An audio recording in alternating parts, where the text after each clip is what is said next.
And hello, welcome to the latest Content Club pep talk.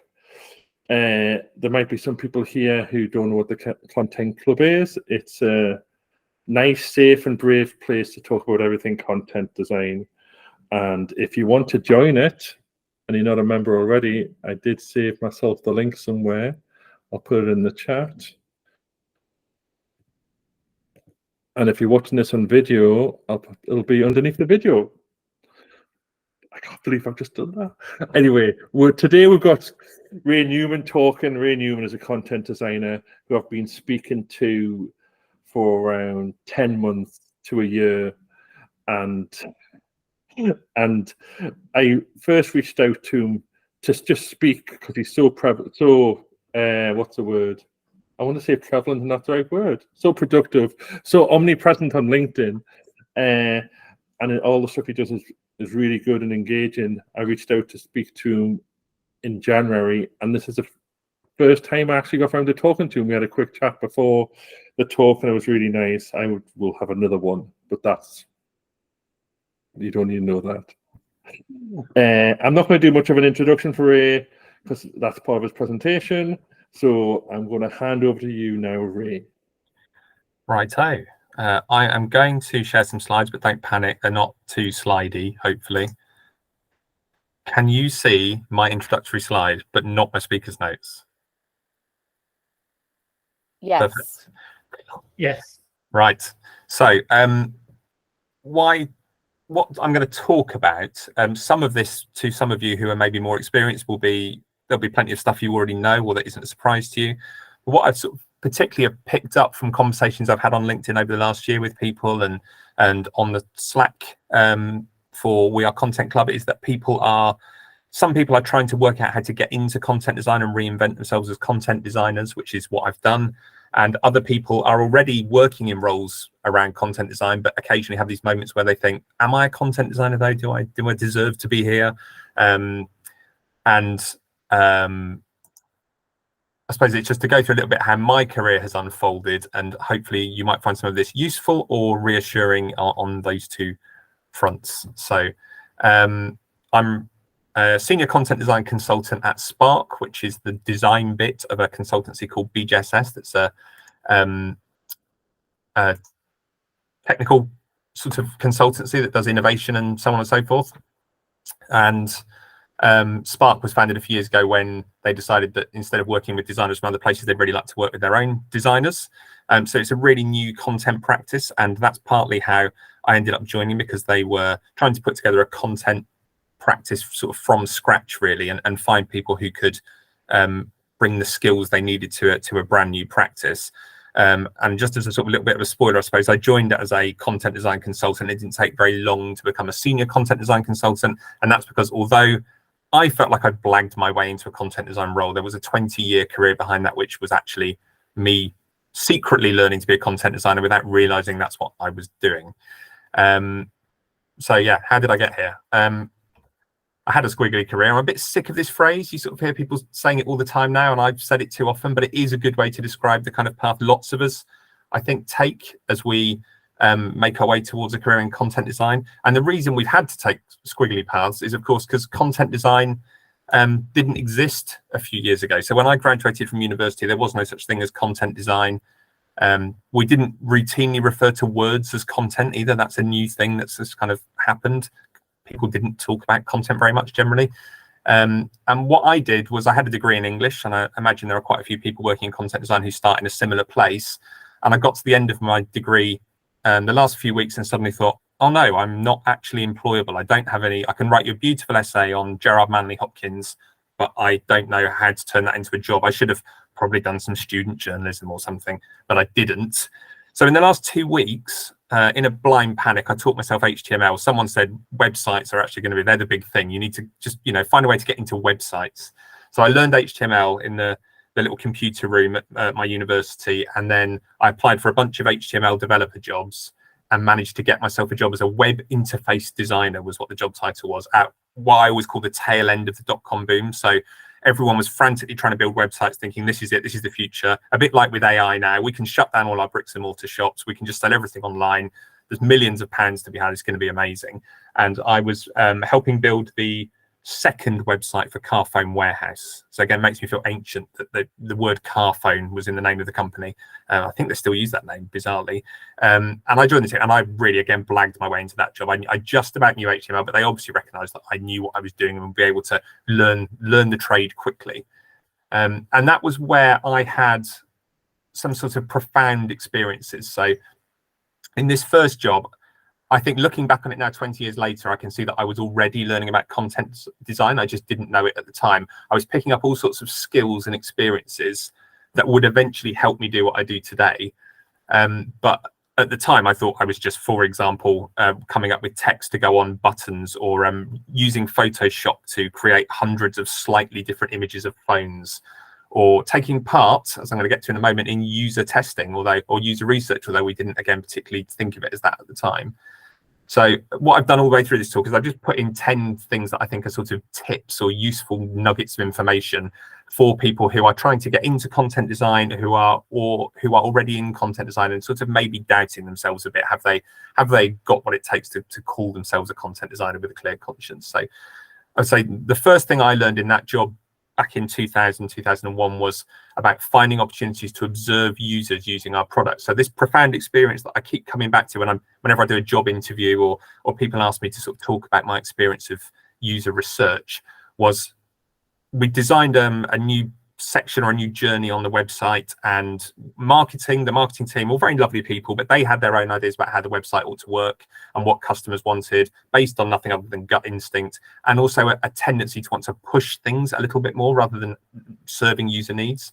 And the way we settled that argument was we designed the page the way they wanted it, or the series of pages the way they wanted it, and then we took that to an internet cafe in Ealing, which again makes me feel ancient, was the kind of thing you had to do back then. We didn't have banks of computers at the office. And we made marketing people watch real people try to do simple tasks using this design that they had insisted on.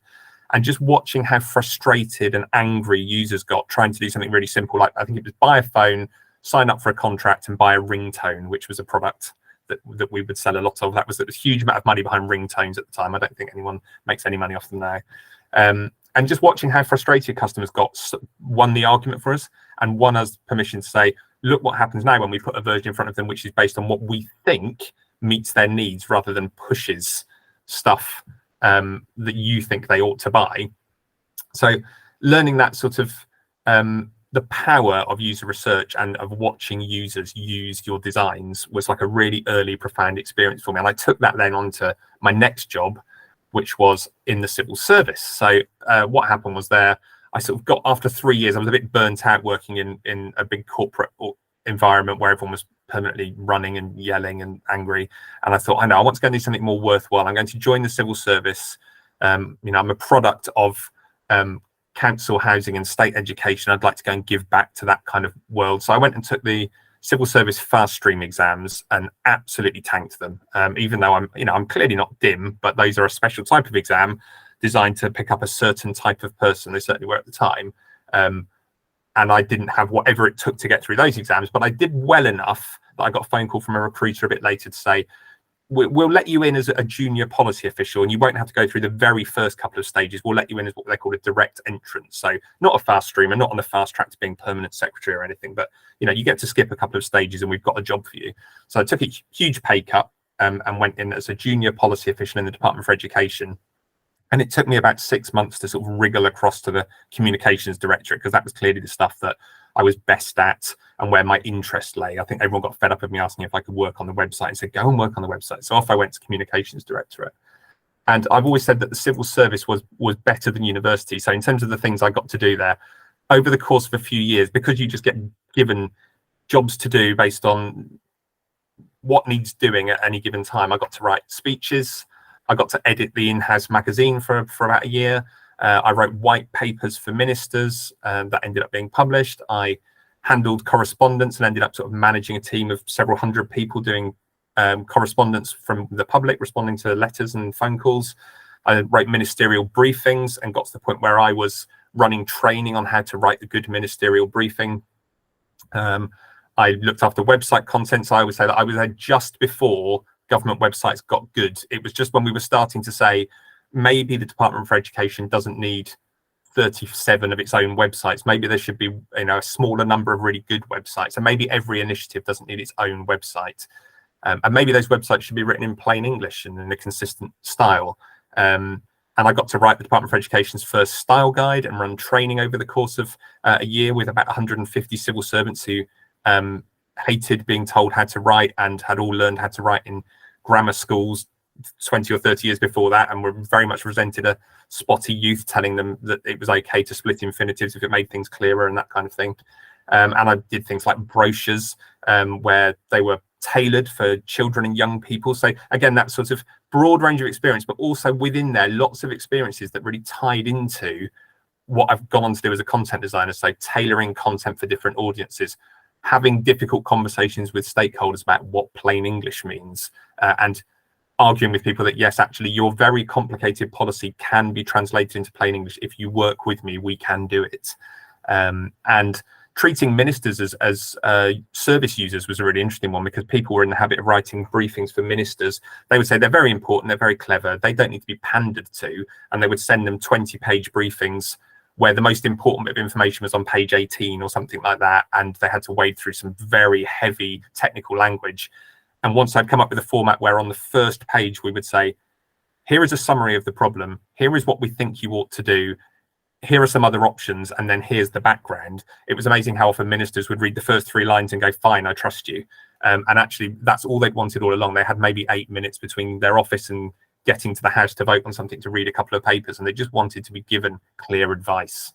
So yeah, I picked up loads of skills doing that, again, without realizing it, had gone into my sort of content designer's arsenal. And I suppose that's tip number 2 for people who are trying to get into content design or maybe grow as a content designer, is think of every role as a chance to learn. So it's not only about what you've been asked to do or what you can do for the client or the product owner, but also what can you get out of it. It's okay to be a bit selfish sometimes.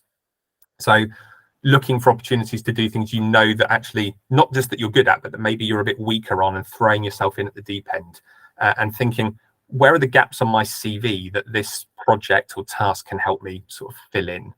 And in particular, in the civil service, the style guide, I've always said, was sort of the making of me, because that was an opportunity for me to become a teacher. So I didn't learn much grammar at school, and I managed to wriggle my way through university without learning a great deal, much more grammar. It just wasn't something we were ever taught in any sort of formal sense. So being forced to learn enough about grammar and spelling and so on that I could write an authoritative style guide and defend the position we'd taken in the style guide, which, by the way, by modern standards is rubbish compared to the current gov.uk service manual or any other service manual you have now. I'm pretty embarrassed by some of it, but at the time was good stuff, I think, much better than Tom's got a copy of Fowler's in the background there, and that was, I think some of the civil servants I worked with thought that was a little bit, out there and radical. So the style guide gave me an opportunity to become the expert and go from being the foot soldier to the person who people in the department would call and ask for a judgment on things. And that was a huge part of giving me the confidence to say, okay, I do know what I'm doing, because I've been forced to get, people always say that teaching is about being one step ahead of your pupils. And I had to get a step ahead of the people I was, I want to say guiding and helping, occasionally arguing with. I had to sort of learn to be a little bit better than them and know a bit more than they did. So yeah, tip number 3 is become a teacher if you can. And in Spark, that's me constantly kind of nagging people to say, why don't you write a blog post about this? And they say, oh, well, everyone already knows it. So, well, actually, everyone doesn't already know it. They don't have the same experience and practice you have of writing about this or of doing this in practice. And you've got a unique voice. It will be interesting hearing you say it, even if they've heard other people say it. And writing a blog post or putting together a webinar or whatever it might be will force you to crystallize your thoughts and fill in the little gaps in your knowledge where you maybe don't quite know why we do something this way or that way. And it will force you to go and do that little bit of research. And then it's a learning process as much as it is a process of teaching other people. So yeah, have the confidence to sort of say, I'm worth listening to, and what I'm going to say will teach someone something. I suppose a little sub tip on that, as well, as I'm always saying to people, it's so tempting to focus on the person who's a peer of yours, who you look up to a bit and you're slightly scared of, and imagine them listening to you going, boring, I already know all of this, and I would have done it differently. Don't think about them. Think about the person who's running along a little bit behind you, keen to learn from you, and is wants to be there listening to you. Like, focus on that sort of friendly part of the audience rather than the grumpy person you're scared of. Another key skill I've learned over the years in various jobs is stakeholder management. So there's been a lot of talk about this lately on social media, and I found that really interesting. I was saying to Tom just before the conversation, I really like listening to people disagree as long as they're doing it politely. And I love that we had two posts recently, one from someone saying, I'm so bored of having to constantly explain content design to people, and one from someone else saying, that's part of the job, get over yourself. And I thought that was a really interesting tension. I sort of agreed with, I could see where both sides of that argument were coming from. But having to bring people along with you and defend your position and learn where to compromise and pick your battles and all of those things, those are super useful skills. And I would say the civil service was absolutely the best place to learn this in some ways, because that's what the whole job is, competing interest groups, and often them looking to you as a relatively junior civil servant to magically solve this intractable conflict. And I always think of an incident when a special advisor said to me that the Prime Minister wanted to organise an event on, I don't know, it's like 3 days after New Year's Day or something, and wanted 200 people in attendance and had requested this just before Christmas or something. And I had to say, as sort of my voice quavering slightly nervously, I don't think that can be done. And they said, well, do you want to get on the phone to number 10 and tell the Prime Minister? And I said, okay, if you like. But actually doing that, the feeling that there is something here in not just saying yes and doing what needs to be done, but thinking about what is the right thing to do and how we get to the right result is a really useful skill to do, which you learn by having to do it over and over again. So yeah, every time you have a difficult or unpleasant conversation, think of it as a learning experience. You're actually getting better at managing stakeholders, even if it just feels like a dreadful moment in your working day sometimes. And another thing that I would say was a sort of turning point for me was getting assertiveness training, which sounds like some sort of very 1980s wheel of VHS video to watch. But this was just probably the only bit of formal training I remember having. But consistently people would say that I was very good, but I wasn't very assertive. I'm a sort of shy, introverted person by nature, and I can turn it on for something like this, and then I have to go and lie in a darkened room and chew a Twix until my energies come back afterwards. But assertiveness training, I had never come across the concept of assertiveness. And I remember the person running the course drawing a big circle and saying, assertiveness is here. We've got aggression. You don't want to be aggressive. We've got passive over here, which is just, where you don't have any sort of drive at all to solve the problem. And at the bottom, we've got the worst one of all, passive aggression. I was like, oh, that's me. I'm just hoping that I can get my own way by sulking or grumbling, and eventually the right thing will work. And actually learning that being assertive would help me achieve the right results, and most of the time would make everyone happier. So you think you're doing people a favor by being very gentle and running up to the recommendation or edging towards your telling them what you want them to do, but actually most of the time just saying, I need you to do this by this time and date, and this will be the result, thanks, is much more effective than pussyfooting around. And actually I find that in a lot of content design, that's almost the principle behind what we're doing a lot of the time, is instead of saying to the user, oh, please, thank you, sorry, could you possibly, if you could possibly find the time, it would be great if you could.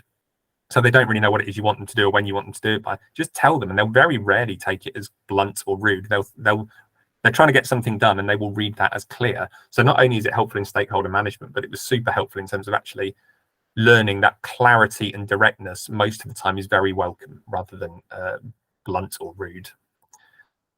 And yeah, assertiveness beats passive aggression is the long and short of it. And then I mentioned that I sort of worked in managing a public correspondence unit. And I sometimes characterize that as having spent 2 years letting service users yell at me. So my job there, by that point, I was quite seasoned as a civil servant. I've been letting everyone else yell at me, but now it was time to let the public yell at me and sort of get out of my comfort zone. And because I was a manager in that unit, my job was very much to deal with the people who were the most angry and frustrated. So where we had this brilliant team of people who would answer, how many letters to get in a day. We never set a target, but they were expected to get through a certain number of letters a day. And sometimes they would get stuck with the most difficult, complicated queries. So those would come up the line to me to work out what the correct answer was that reflected government policy, wouldn't commit us then to anything we couldn't deliver, wouldn't end up in the Daily Mail embarrassing the government. So some sort of quite sophisticated stuff. And when people were on the phone and they'd been through the first person, they'd been through their supervisor, and they were still furious, and it was like, okay, I would get wheeled in to talk to the very angry person on the phone. And as well as thickening my skin considerably and teaching me a little bit about the kind of the sheer range and variety of problems people can have trying to use public services, it also really helped me understand the distinction between what people want and need and what the state wanted to give them. So there was something often quite unsatisfying about the answers we had to give people.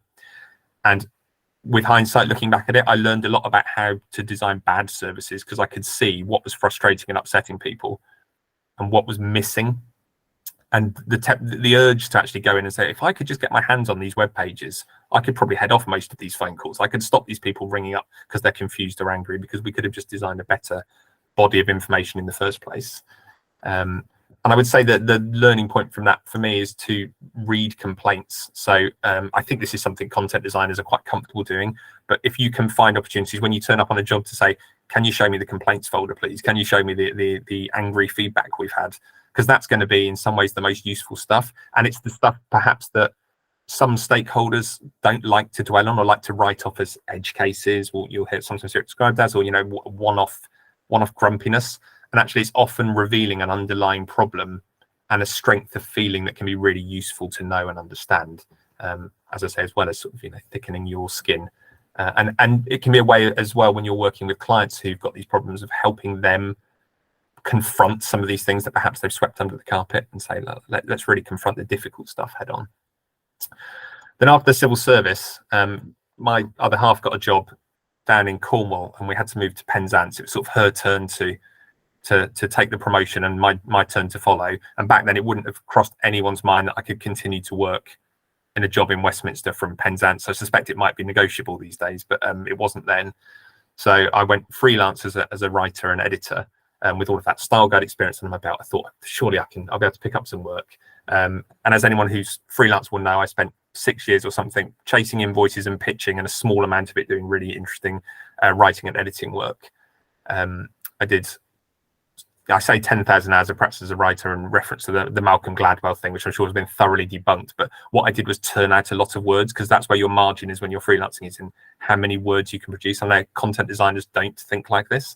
You know, it's very much how few words can we get it down to. And sometimes we'll say, yeah, I've spent 6 hours and I've deleted everything, and that's a triumph. But when you're doing content marketing and sort of content production work, it's more about what you can do in the time you've got.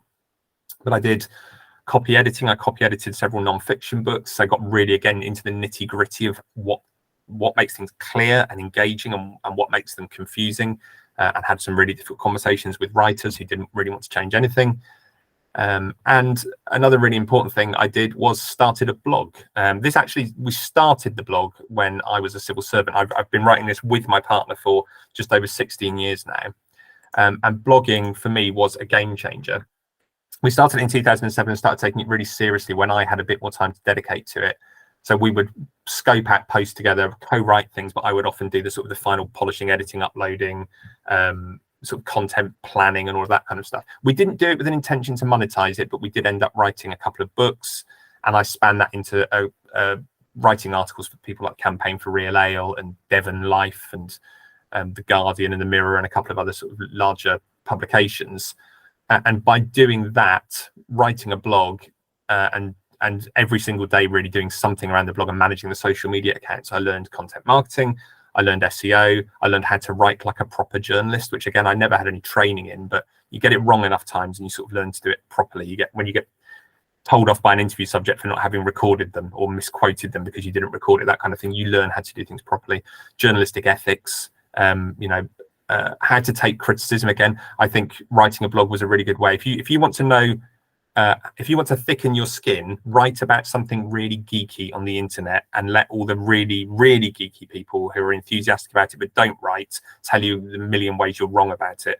And you soon, at first it's horrible, but by the end of it, you've actually just become really good at handling it. And that's where I've learned one of my favorite tricks we'll talk a bit about social media shortly, but one of my best tricks for social media is just refusing to acknowledge that someone's being rude to me.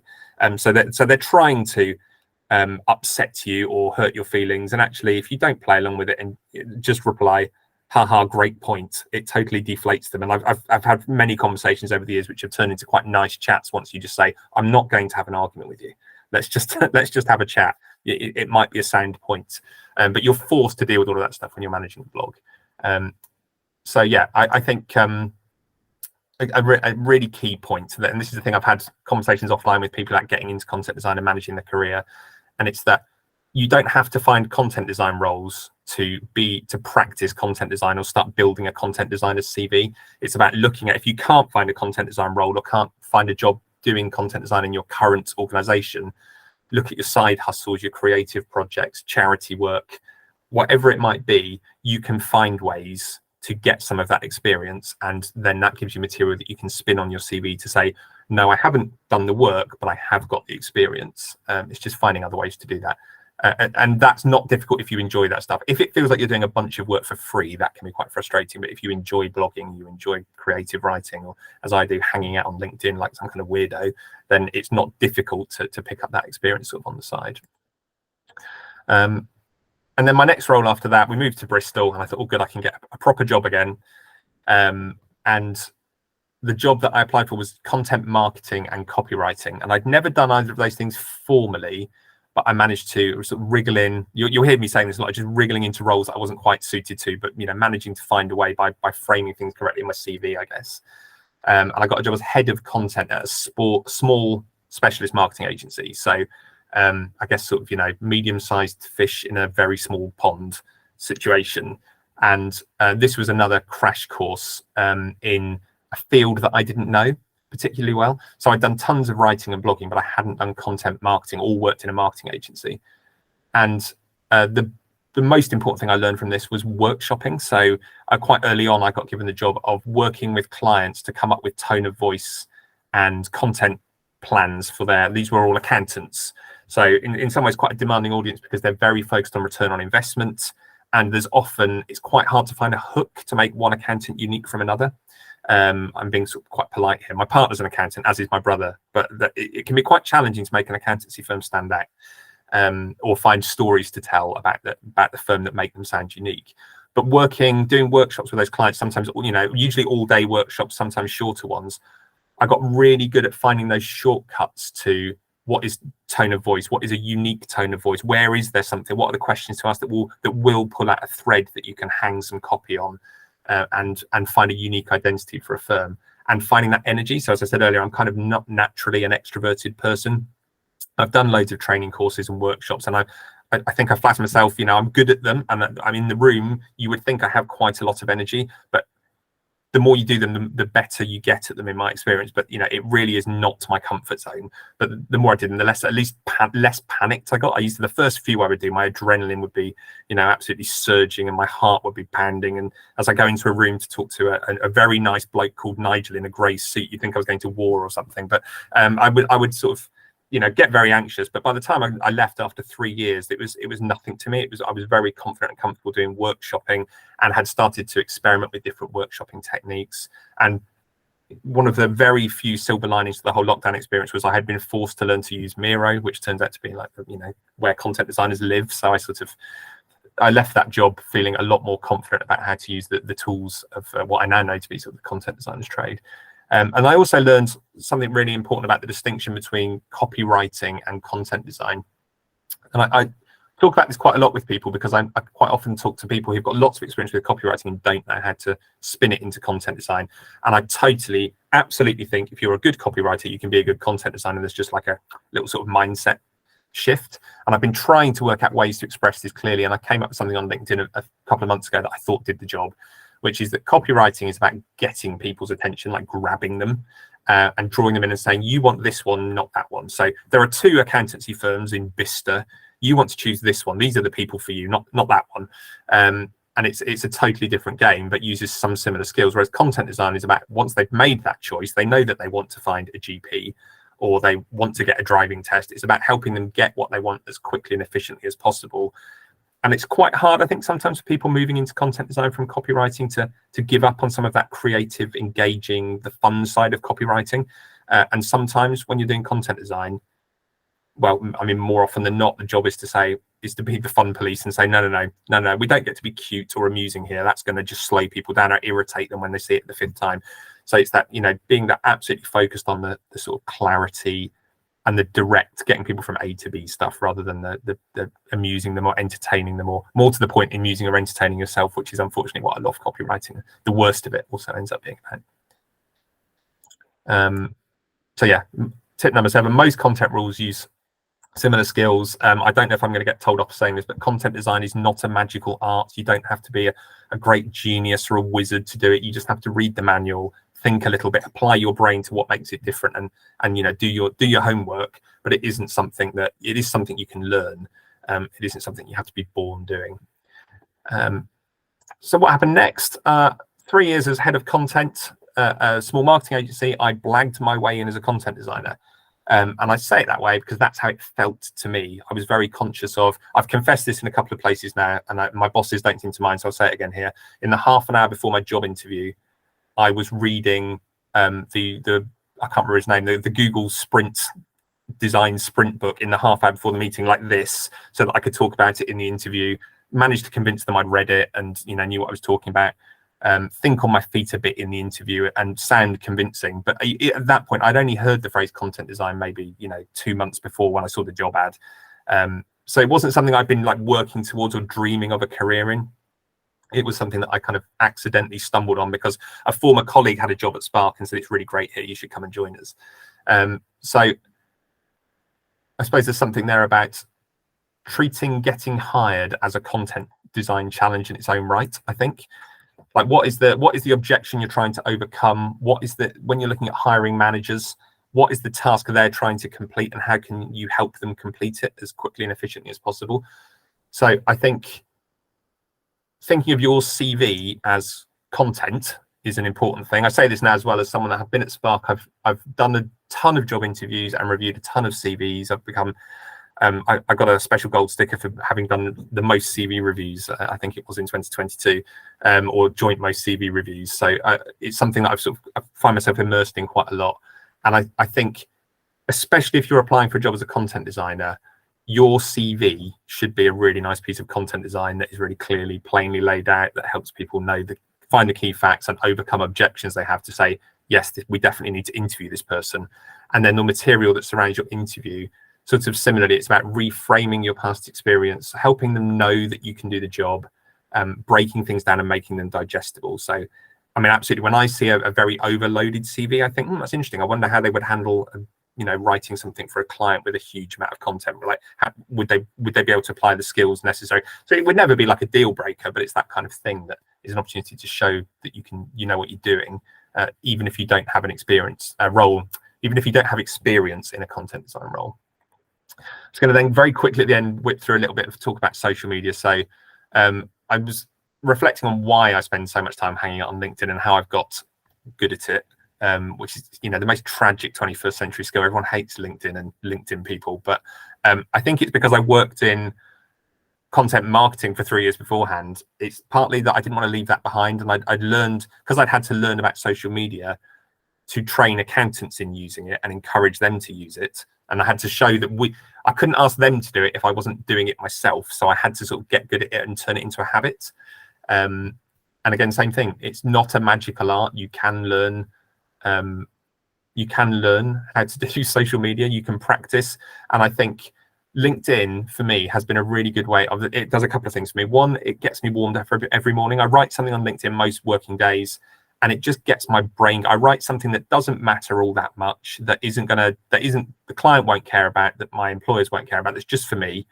It might accidentally benefit them, but it's just for me. It gets my sort of creative juices going. And it's sort of starting off. It's like doing my warm-up exercises in the morning. And also, it's a way of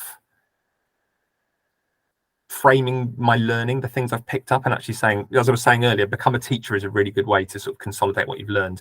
So taking that time to just say, this thought I've had, or this problem I was struggling with yesterday, I'm going to turn it into a LinkedIn post, and actually it helps me process difficult problems I've been dealing with the day before. So for example, what's the difference between content design and copywriting? Writing a LinkedIn post about it forced me to think about what the distinction was rather than just having some vague idea in my head. It made me put it into words.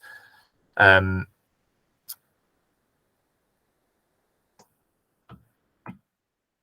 don't know why things are in the wrong order there, but I've said all of that. So yeah, and I think also with social media, learning in public is a bit of a power move. So I find that constantly admitting I haven't been a content designer very long. I'm still learning as I go. I don't know about this thing and I want to know what other people think. Here's what I reckon, tell me how I've got it wrong. It does help me learn, but it's also a way of just sort of owning my lack of confidence a bit and saying, there's not, we're all kind of blagging it slightly. We're all learning as we go. There are very few people out there. There are a few, I'm sure, who know everything, but we're almost all coming upon a new problem every day and trying to work out how to solve it. And just doing that in public and seeing that invariably the response I get is, oh, good, me too. I'm also struggling with this, or this is kind of working for me, but I'm not sure. It's like, it reassures me that everyone is in a similar boat. So I wouldn't say I suffer from imposter syndrome, but I think that quite a lot of us suffer from something, which is that sort of sense of maybe other people know more than we do, and doing this is a really good way to sort of just reassure yourself that actually everyone's sort of flailing around slightly trying to make sense of a complicated situation, and having the skills to work things out and get to an answer when you don't have it laid out in front of you is actually as useful a skill as knowing the stuff in the first place. Because certainly as a consultant, you get dumped on a client job and you don't know anything about the sector or the client. And if you went in trying to pretend you knew everything from day one, you'd be a pretty useless consultant. And being able to say, I'm baffled, help, is a sort of really key skill. And LinkedIn is a good place, I find, to sort of rehearse that. And finally, don't overthink LinkedIn. Like, I know a lot of people get bogged down. I've got a 47 slide deck that tells you everything you need to know about the algorithm. And if you post between 7 and 8 o'clock in the morning, you'll get 20% less views on your post. And that might be true. That might not be true, Tom. Don't get too excited. Don't write that one down. But I think that the main thing is I have stopped worrying about any of that stuff. I write what I want to write on LinkedIn. I post it when I have time to post it or want to post it. Usually on my habit is sort of between 9 and 10 in the morning, because that's the routine I've got. And I don't, when the algorithm changes, I take an interest a little bit, but I don't pander to it. There was a period when putting selfies on would give your post an enormous boost, and I was like, I just don't want to. I don't want to see everyone else's selfies. I don't know why anyone wants to see my selfie. Here is me talking about the difficulty screen readers might have with dashes and hyphens, and for some reason I'm gurning into the camera. It just seems stupid, so I'm not playing. And the algorithm has now switched the other way, and I sort of feel like great, and nothing's changed for me. I've just soldiered on. So I think, yeah, you can spend a lot of time fretting about all this stuff. What's right? What's wrong? What are the rules? Or you can just, get on board and just have a go. The stakes are pretty low. Unless you're going to post anything so outrageous it gets you fired, which I don't recommend. Try not to do that. It'd be another tip. I don't think you need to spend too much time worrying about it. And I think I see Emma there, you're saying, about spending too long on them.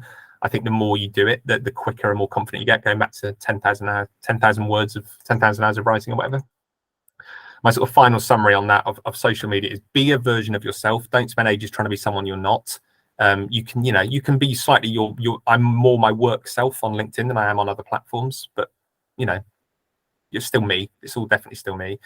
Turn up and be consistent. So whether you post once a week, twice a week, 3 times a week, every working day, whatever it might be, just get into the habit of being there, because that's the most important thing. And play the long game. Don't think of it as, I've been doing this for 2 months. I haven't had any response. What's the point?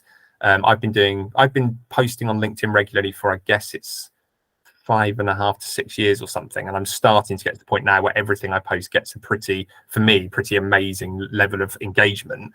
And it's not because the stuff I'm writing now is much more brilliant than it used to be. It's because I've been doing it for long enough that I've built up some people that are connected to me and follow me, and that the algorithm, I guess, has, I've trained the algorithm, which is even better than letting the algorithm boss me around. The algorithm has learned that what I post is of interest to people, so it will show it to certain people.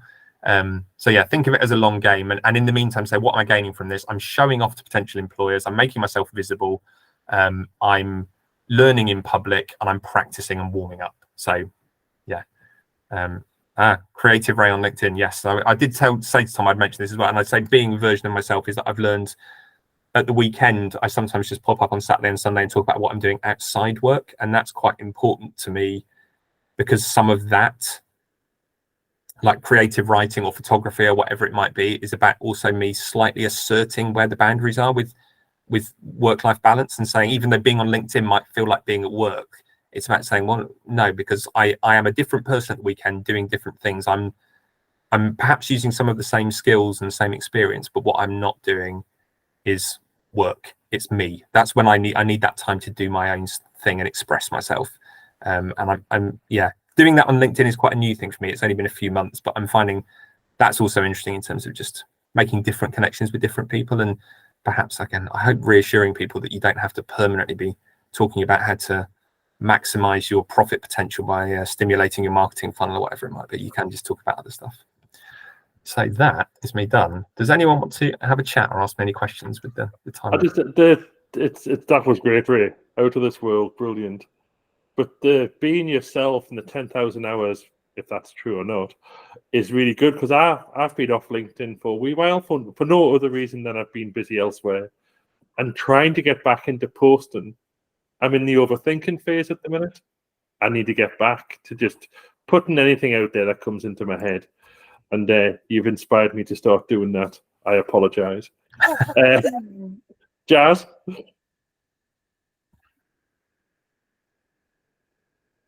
That was a really great talk, Ray. I just had a quick question around point 5, where you mentioned read the comments of that. What advice would you give to folks who do all of that, read the comments and use the comments to support a problem statement that they've seen, but then a stakeholder turns around and says, but that's only one comment? Mm-hmm.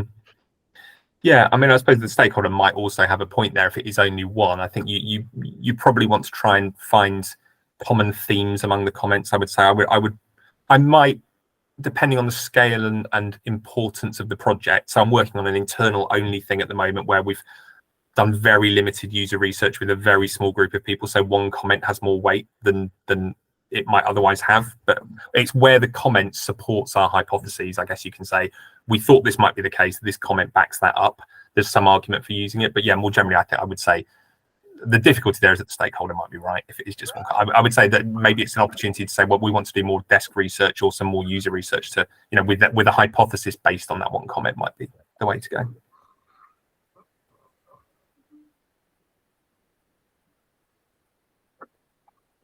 Anybody else got a question?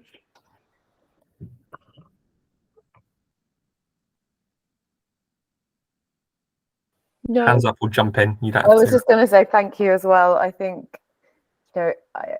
although you said you weren't keen on the term squiggly career, I would definitely describe mine as that over the last year. It's taken me a year from deciding to move from marketing to then doing the content design course, joining the Slack community. All of these different things have led to where I am now. So I've just got my first job in content design, but your kind of list is a super useful list. And I think if I would have found that really helpful if I had, seen all of that kind of before interviewing some of my roles. So it's really good to have that resource now for people to watch this back and learn more.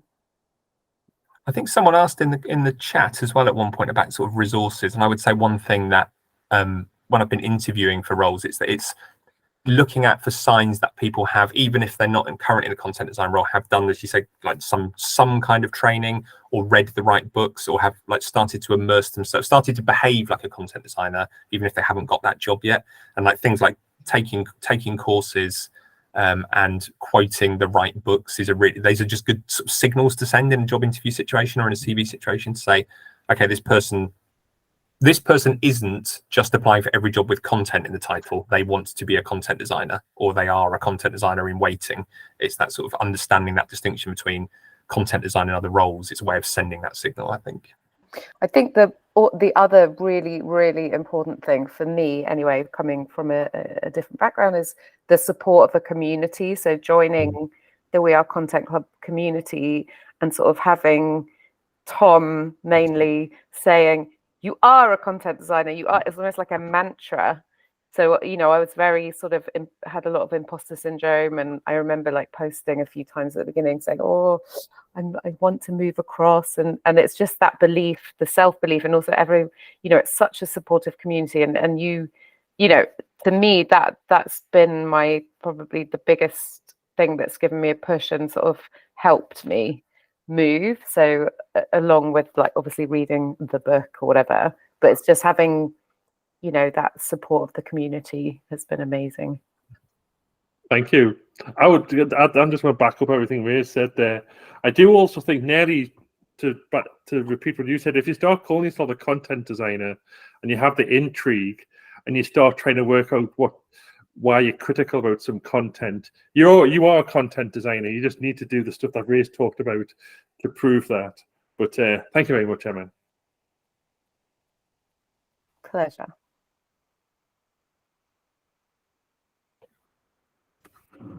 Ray, I wonder, could I ask a little bit just connected to people and sort of sources of support? Did you find along the way that you learned more, or that it was easier for you to learn in those situations where you were really challenged and people were arguing with you? Or were there people along the way who acted as mentors of sorts, even if they weren't more senior or in a content design role? Did you find that there was sort of equal learning, or that one was more useful as an experience? Yeah, I've always said that the civil service was sort of better than university for me. I think I've had that on my slide just there, and that was partly because I had a really good boss who the coaching and mentoring they gave me wasn't so much around writing and comms and content, because that wasn't their area of expertise, but it was more around behaviors and learning how to. So one thing I had with the style guide is that people would, sort of grumpy people would ring up and try and argue with me that I've got the style guide wrong, and my instinct would always be to roll my sleeves up and have an argument. And I remember her just saying to me, like, well, why bother? Just say thanks, noted, and save yourself 6 hours. And just learning all these behaviors that were like, oh, I don't need to engage in an argument with everyone every single time, and I can work out which battles to fight and so on. So just, yeah, there's something about having people around you who can listen to you when you're frustrated, but help you say, well, how do we turn that into something sort of positive or useful? And I do see that in the content club conversation as well, that people will sometimes sort of come in quite hot because they're having a difficult situation, and people can either say, you know, well, here's a possible solution, or even just say, yes, we've had the same problem. That's life, is quite reassuring, knowing that you're not on your own, I think. And in my current role, I would say being part of a community of practice of content designers has been absolutely invaluable, because certainly for that first few weeks, I felt like a total fraud. I was straight onto an NHS project on day 2, and I was still learning some of the fine details of how to do content design while actually being a content designer on a project. Of course, my bosses all knew that I'd be fine, and everyone on the project, you know, I felt less confident than I came across, I suspect, to people. But being able to come back to the community of practice at Spark and say, help, I literally don't know. I don't know what the output from this is supposed to be, or I don't really know what's a good format for. I want to have this conversation, but I don't know the format for that conversation. And having people around me, I've got some really great colleagues, like I mentioned earlier to Tom before the call, Stacey Budd, who is one of these people who's just that, you know, that bit more experienced than me, and is always just a step ahead of me. And I can always say, Stacey, how would you do this? And she can always just give me these incredible advice and really practical stuff, like, here's a content audit template, or, you know, here's the kind of format I use when I'm trying to demonstrate, when I'm doing show and tell with desk research to people and that kind of thing. So having those people who've already been through some of the same problems you've been through and have a kind of toolkit that they can share with you is super helpful as well. The challenge is if you find yourself on your own, where you're the only content designer in an organization or a project, which does happen. And I'm sort of coming towards this thought that what Content Club is a community of practice for people that maybe don't have a community of practice, and like really treat it like that, I think, is the way to do it.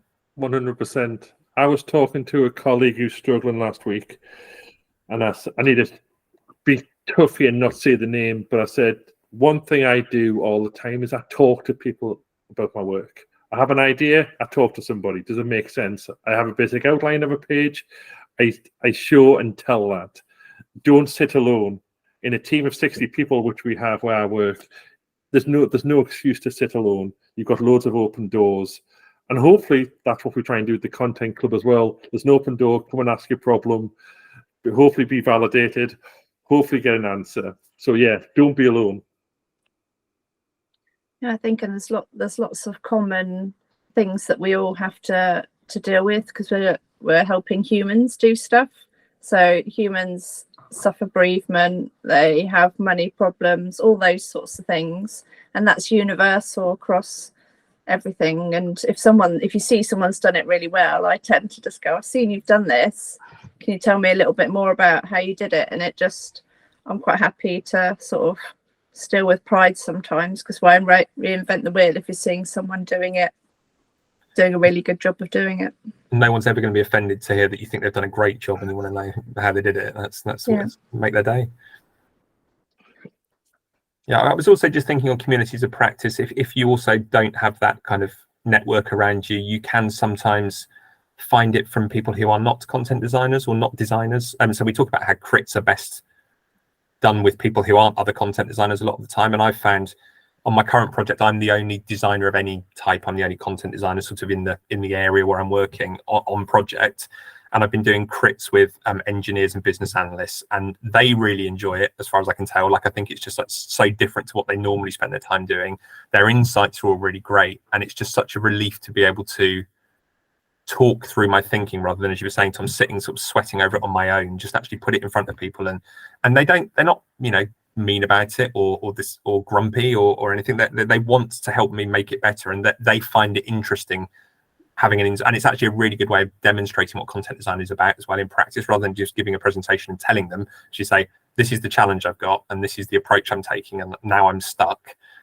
Just to sort of, again, is showing you're working, I find, is a super, again, a bit of a power move. Just sort of very good way of bringing people along with you and getting support maybe from unexpected sources. Sometimes you get the best nuggets of information from just talking to someone else and going, I hadn't thought about that. Yeah. And non-content designers also are the best people at just saying, once you give them the confidence, you won't be offended, they're really good at saying, it doesn't make any sense, I don't understand it, and you go, right, well then I need to fix it. Like that's it's the most useful stuff to get sometimes. Mm-hmm.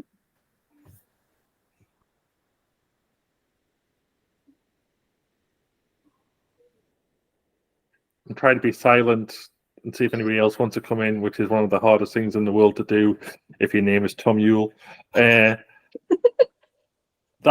been great, Ray. Thank you very much. And I'll try and get the recording up ASAP so we can share it far and wide. I love that there's some fellow introverts on here as well, because that's my thing. Is everyone goes, are you really quite introverted? I'm like, yeah, I really have to force myself to do these sorts of things. Yeah, put on a show, then as soon as you hang up, I'll be on the floor. I'm sure you will be as well.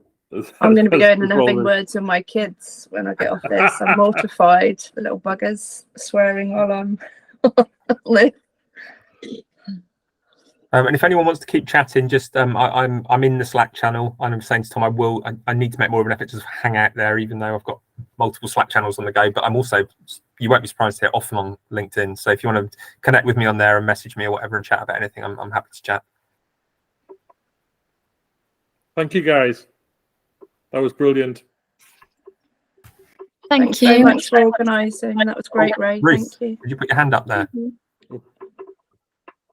That was actually a mistake. I was trying to say thank you. I've been having network issues all day, basically. But thanks for the talk.